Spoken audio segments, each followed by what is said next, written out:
ఈరోజు ఇక్కడ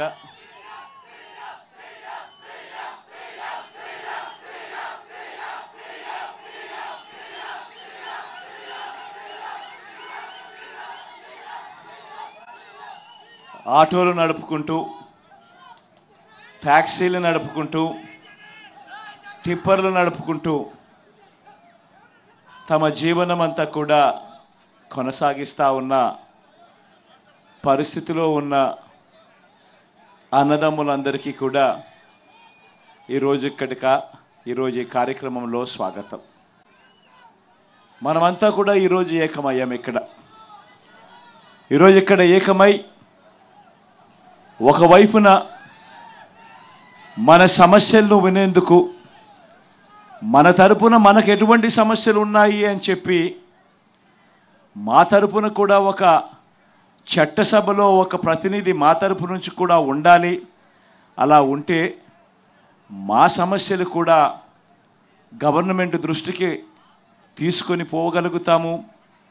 తద్వారా గవర్నమెంట్ దగ్గర నుంచి సానుకూల స్పందన మాకు వస్తుంది అని మీరు అడిగిన రిక్వెస్ట్కు మొట్టమొదటి ప్రభుత్వం అనుకుంటా అది మన వైఎస్ఆర్ కాంగ్రెస్ పార్టీ ప్రభుత్వం అని చెప్తా ఉన్నా.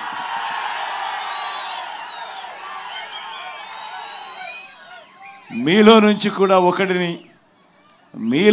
కూడా ఒకరిని ఏకంగా చట్టసభలో కూర్చోబెట్టేందుకు బడకశిర నియోజకవర్గం నుంచి పోటీగా వైఎస్ఆర్ కాంగ్రెస్ పార్టీ అభ్యర్థిగా కూడా పెడతా ఉన్నాం.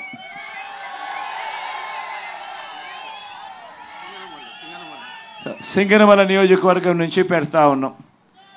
నాకు ఈ ప్రస్తావన నా దగ్గరకు వచ్చినప్పుడు సింగనమల నియోజకవర్గం నుంచి ఇలా ఈ మాదిరిగా ఒక టిప్పర్ డ్రైవర్ను మనం అసెంబ్లీకి నిలబెట్టే కార్యక్రమం చేస్తే బాగుంటుంది అని చెప్పి ఒక క్యాండిడేట్ ఉన్నాడు అని చెప్పి నా దగ్గరికి ప్రస్తావన వచ్చినప్పుడు నిజంగా నేను అనుకున్నా, ఆ క్యాండిడేట్ ఎవరు, ఆ క్యాండిడేట్కి సంబంధించిన చదువులేమిటి అని చెప్పి కూడా ఒకసారి అడిగా. చదివిన విషయానికి వచ్చేసరికి మాదిగ సామాజిక వర్గానికి సంబంధించిన ఆ వీరాంజనేయులు అనే ఆ పిల్లాడు, ఆ వ్యక్తి, ఆ మనిషి మన పార్టీకి కార్యకర్తగా చాలా సంవత్సరాలుగా ఉన్నాడు.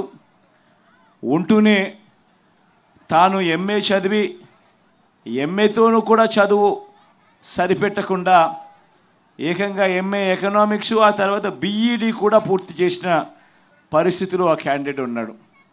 అంత గొప్ప చదువులు చదివి ఏకంగా ఎంఏ చదివి ఆ తర్వాత బీఈడి కూడా పూర్తి చేసి అంత గొప్ప చదువులు చదివి టిప్పర్ డ్రైవర్గా తన కాళ్ళ మీద తాను నిలబడుతూ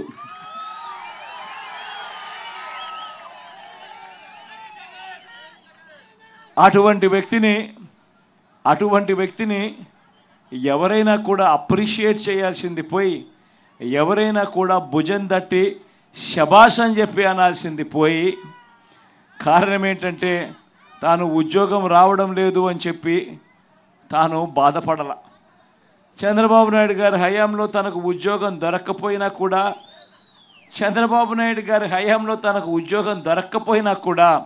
తాను బాధపడలా. తాను టిప్పర్ డ్రైవర్గా అయినా సరే తన కుటుంబాన్ని పోషించుకునేందుకు ఎటువంటి ఇబ్బంది కూడా పడుకోకుండా తన కుటుంబాన్ని పోషించడం మొదలుపెట్టాడు.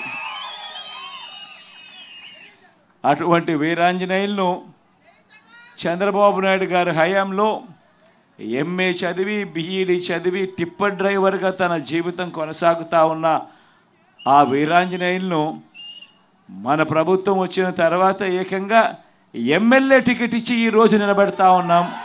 మీ అందరి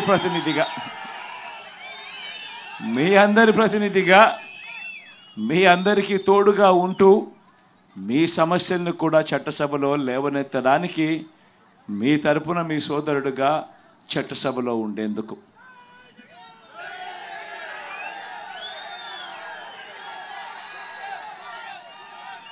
ఇలాంటి ఈ వ్యక్తిని ప్రతి సామాజిక వర్గం నుంచి, ప్రతి వృత్తి నుంచి వీలైతే చట్టసభల్లోకి తీసుకొని రాగలిగితేనే వాళ్ళ సమస్యలను రిప్రజెంట్ కాబడతాయి అన్న సంగతి తెలిసి ఉండా కూడా 14 ఏళ్ళు ముఖ్యమంత్రిగా పరిపాలన చేసిన తర్వాత కూడా 3 సార్లు ముఖ్యమంత్రి అయిన తర్వాత కూడా ఇలా ఈ టిప్పర్ వృత్తి చేసుకుంటా ఉన్న వర్గానికి సంబంధించిన వ్యక్తి చట్టసభలో కూర్చుంటే డ్రైవర్లకు సంబంధించిన సమస్యలన్నీ కూడా ఒక కొలిక్కి తీసుకురాగలిగే అవకాశం ఉంటుంది. వాళ్ళు పడతా ఉన్న ఇబ్బందులు కూడా ప్రభుత్వం దృష్టికి తీసుకొచ్చే కార్యక్రమం ఎఫెక్టివ్గా చేయగలుగుతారు అని తెలిసి ఉండి కూడా అవహేళన చేస్తూ ఇదే పెద్ద మనిషి చంద్రబాబు నాయుడు గారు ఏమన్నారు? జగను ఒక టిప్పర్ డ్రైవర్కు సీట్ ఇచ్చాడు అని చెప్పి ఇలా చూపించాడు. అవహేళన చేస్తూ అంతటితో కూడా ఆగిపోకుండా టిప్పర్ డ్రైవర్ అనేసరికే చాలు ఏలుముద్రగాడు అని చెప్పి కూడా అనేశారు చంద్రబాబు నాయుడు. నేను అడుగుతా ఉన్నా ఇదే చంద్రబాబు నాయుడు గారిని, అవునయ్యా జగన్ టిప్పర్ డ్రైవర్కే సీట్ ఇచ్చాడు,